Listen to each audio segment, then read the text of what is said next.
think the Republicans, in the meantime, however, are in danger of losing the advantage they have vis-a-vis Biden on the issue of the border and on the issue of Ukraine funding, Israel funding, funding to defend Taiwan, because they are refusing to act on these measures that would deal with that. Also on the issue of rebuilding America's defenses.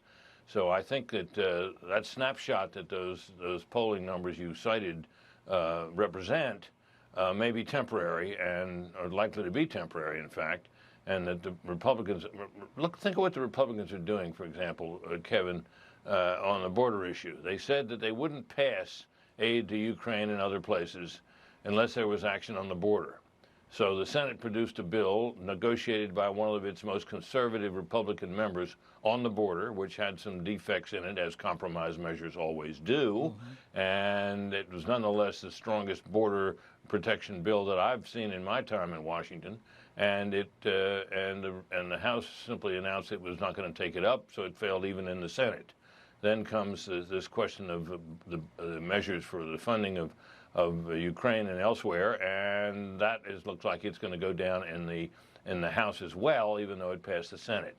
So I think these are a couple of issues that put Republicans in peril of looking like literally a do-nothing Congress, which is something you can bet the Biden administration is going to be talking about going forward in the Biden campaign as well. Amazing time. So that was Brit Hume, Fox News' chief political analyst and a lifelong Republican, a Trump voter, adding his name to this growing choir of Republicans who are starting to really go in at the MAGA faction of the Republican Party for frankly refusing to legislate, refusing to do their jobs.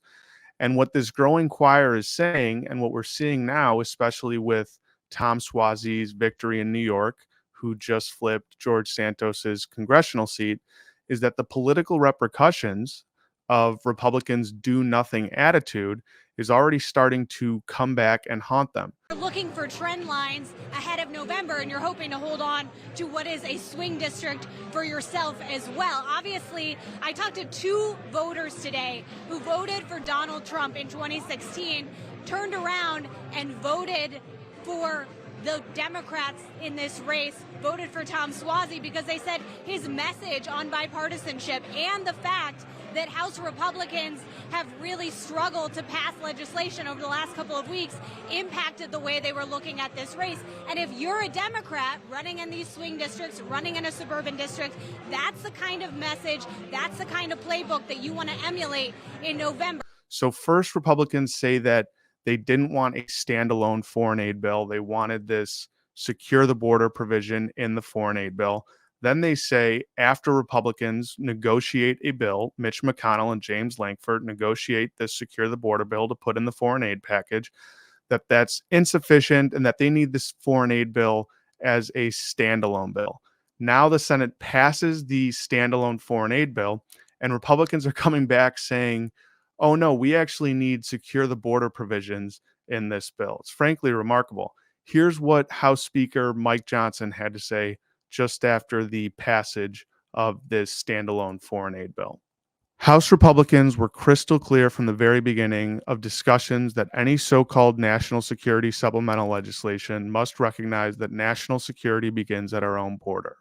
The House acted 10 months ago to help enact transformative policy change by passing the Secure Our Own Border Act, and since then, including today, the Senate has failed to meet the moment. The Senate did the right thing last week by rejecting the Ukraine, Taiwan, Gaza, Israel immigration legislation due to its insufficient border provisions, and it should have gone back to the drawing board to amend the current bill to include real border security provisions that would actually help the ongoing catastrophe. Instead, the Senate's foreign aid bill is silent on the most pressing issue facing our country. The mandate of national security supplemental legislation was to secure America's own border before sending additional foreign aid around the world, and it's what the American people demand and deserve.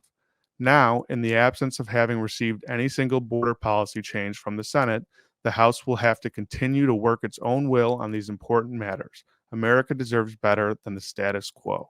And then here's what Tim Scott said publicly, which is frankly amazing.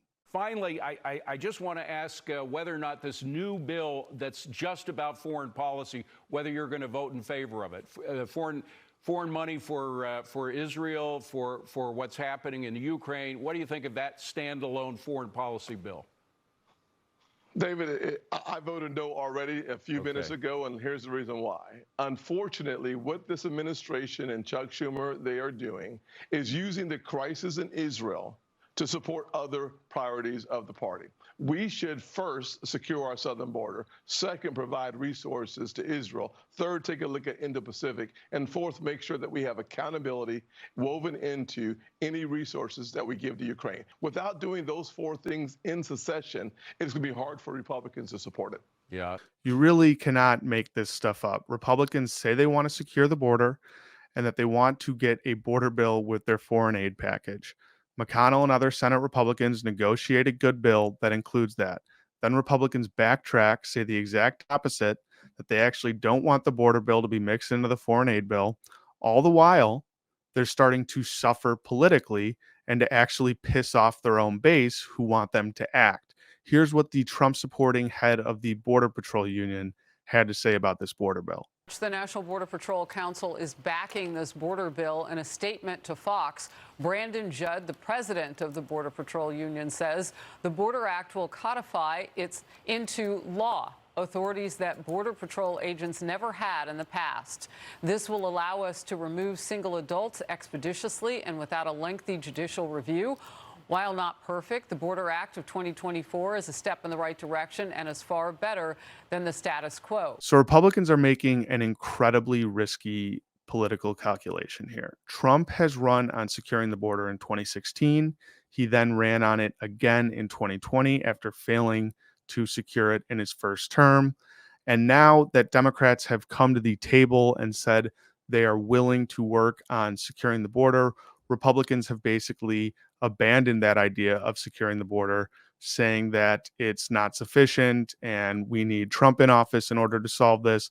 All the while, people like the Trump-supporting Border Patrol chief and Fox News' chief political analyst are essentially sounding the alarm that this is going to come back and haunt them politically, and that this is a good bill. Fox News' chief political analyst said it was the best bill he has ever seen on the border, the toughest bill he has ever seen on the border.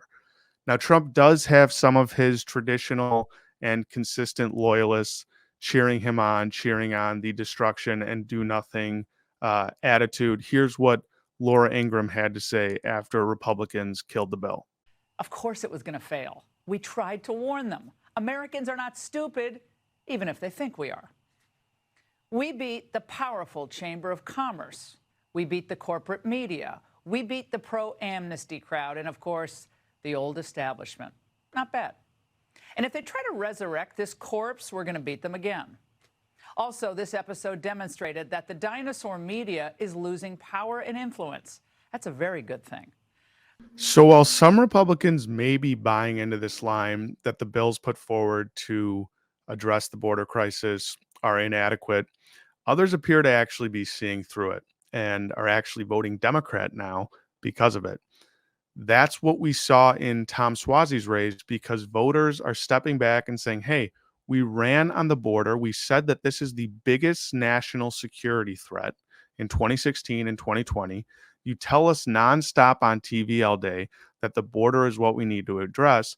Now we've got Democrats coming to the table with a border bill, a bill that the border chief says we need to help secure the border, a bill that Fox News' chief political analyst says is the toughest border bill they've ever seen. And Republicans don't want it because Republicans want to run on chaos. Trump and his minions in the media, like Laura Ingraham and Sean Hannity, their calculation is if they can leave everything as chaos, Trump can once again run on the border and be the person that can fix it. He's always said he and he alone can fix it. So if he gets chaos, if he gets nothing done, he believes that that's their recipe for getting back into the White House. Now we'll see. But if Tom Suozzi's race was any indication of things to come, this could be a massive miscalculation that comes back to haunt them. Thanks so much for watching, guys. We can't do this without you. We've got a ton planned for Really American through the election cycle. Please be sure to like this video, subscribe to our channel, and join us. We can't do it without you. Thanks.